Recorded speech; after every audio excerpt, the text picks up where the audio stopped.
আজ আমরা আফগানিস্তানের সংকটকে একটু অন্যভাবে দেখব। বোঝার চেষ্টা করব কিভাবে একটা দেশের ভাগ্য কয়েকটা ডমিনোর মতো, মানে একটার পর একটা ভেঙে পড়তে পারে, আর এই পুরো সিস্টেমটা আসলে কিভাবে কাজ করে।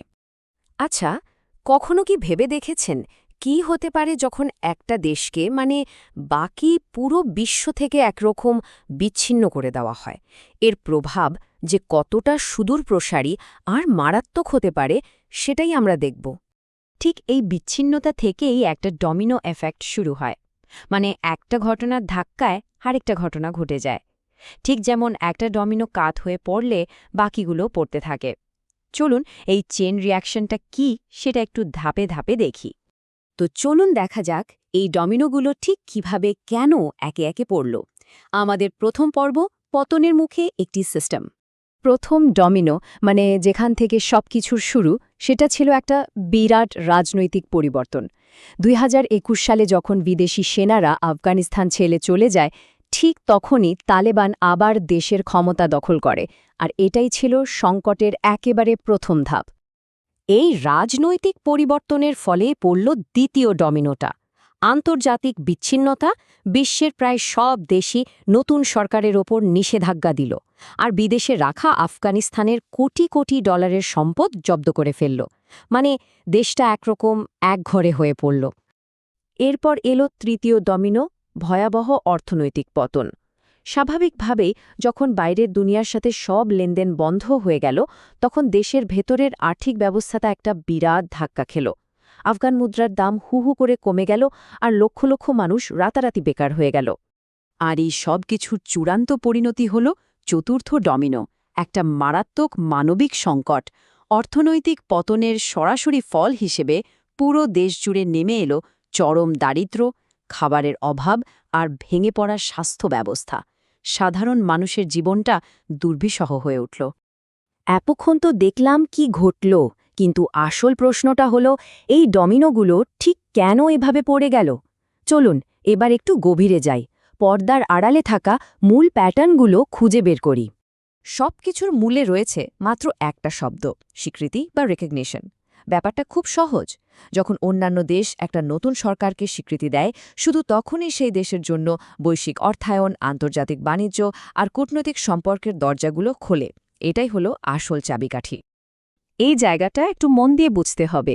একদিকে আছে রাজনৈতিক নিয়ন্ত্রণ, মানে শুধু ক্ষমতাটা হাতে থাকা, জোর করে হোক বা যেভাবেই হোক।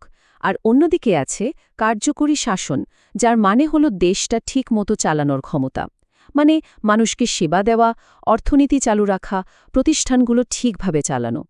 এই দুটোর মধ্যে কিন্তু আকাশ-পাতাল তফাত।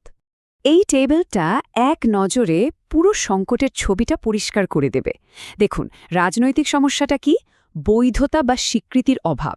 অর্থনৈতিক সমস্যা পতন। মানবিক সমস্যা দারিদ্র্য। নিরাপত্তার চ্যালেঞ্জ স্থিতিশীলতা ধরে রাখা। আর প্রাতিষ্ঠানিক চ্যালেঞ্জ হল দেশ চালানোর সক্ষমতার অভাব। খেয়াল করে দেখুন, ওই যে রাজনৈতিক বৈধতার অভাব, ওটাই কিন্তু বাকি সব সংকটকে আরও জটিল করে তুলেছে। তাহলে পুরো ঘটনা প্রবাহটা যদি আমরা এক লাইনে দেখি, প্রথমে হলো শাসন পরিবর্তন, এর ফলে এলো আন্তর্জাতিক বিচ্ছিন্নতা, সেটা তৈরি করলো একটা আর্থিক ধাক্কা, যা থেকে হলো অর্থনৈতিক পতন, আর সবশেষে নেমে এলো মানবিক সংকট। দেখুন একটা আরেকটার সাথে কিভাবে শিকলের মতো বাধা। তো এতক্ষণ যা কিছু জানা হলো, এবার সেগুলোকে স্মৃতিতে একেবারে গেঁথে ফেলার পালা। চলুন মস্তিষ্ককে একটু ঝালিয়ে নেওয়া যাক কয়েকটা ঝটপট প্রশ্নের মাধ্যমে। প্রস্তুত? প্রথম প্রশ্ন, তালেবানের রাজনৈতিক নিয়ন্ত্রণ দেশের স্বয়ংক্রিয়ভাবে স্থিতিশীলতা নিয়ে এসেছে, এই কথাটা কি সত্য নাকি মিথ্যা? একটু ভাবুন। উত্তরটা অবশ্যই মিথ্যা। আমরা একটু আগেই দেখেছি, শুধু ক্ষমতা দখল করা আর দেশ ঠিকঠাক চালানো কিন্তু এক জিনিস নয়। পরের প্রশ্ন, আফগানিস্তানের সাধারণ মানুষের জন্য এই মুহূর্তে সবচেয়ে বড় আর উদণ্ডিত চ্যালেঞ্জ কোনটা? উত্তরটা হল অর্থনৈতিক পতন এবং তার ফলে তৈরি হওয়া মারাত্মক মানবিক সংকট, বিশেষ করে খাবারের অভাব। আর শেষ প্রশ্ন, দেশের অর্থনৈতিক সংকট কি রাজনৈতিক পরিস্থিতি থেকে পুরোপুরি আলাদা একটা বিষয়? কি মনে হয়? একদমই না। দুটো আসলে একই সুতোয় বাঁধা। আন্তর্জাতিক স্বীকৃতির অভাবেই তো এই অর্থনৈতিক সংকটটা তৈরি হয়েছে। এবার একটা খুব গুরুত্বপূর্ণ অংশে আসা যাক। এই টপিকটা থেকে যদি কোনো পরীক্ষায় প্রশ্ন আসে তাহলে তার একটা নিখুঁত উত্তর কিভাবে তৈরি করতে হবে চলুন সেটা দেখে নিই। ধরুন পরীক্ষার প্রশ্নটা হল আফগানিস্তানের অর্থনৈতিক পুনরুদ্ধারের জন্য আন্তর্জাতিক স্বীকৃতি কেন এতটা জরুরি। একটা সেরা উত্তরের জন্য এই পয়েন্টগুলো কিন্তু থাকতেই হবে। ১. স্বীকৃতি পেলেই বিদেশে জব্দ থাকা সম্পদগুলো ফেরত পাওয়া যাবে। ২. আইএমএফ বা বিশ্বব্যাংকের মতো সংস্থা থেকে সাহায্য বা লোন পাওয়া সম্ভব হবে। ৩. আন্তর্জাতিক বাণিজ্য আবার চালু হবে। আর ৪. অন্যান্য দেশ সাহায্য করতে এগিয়ে আসবে। আর সবশেষে উপসংহারটা হবে এরকম: রাজনৈতিক বৈধতাই একটা দেশের অর্থনৈতিক অস্তিত্ব টিকিয়ে রাখার মূল ভিত্তি। এবার পুরো বিষয় যাতে আর কখনোই মাথা থেকে বেরিয়ে না যায় তার জন্য একটা ফাইনাল মেমোরি লক। চলুন শুধু একটা আইডিয়া দিয়ে সব কিছু মনে গেঁথে ফেলি।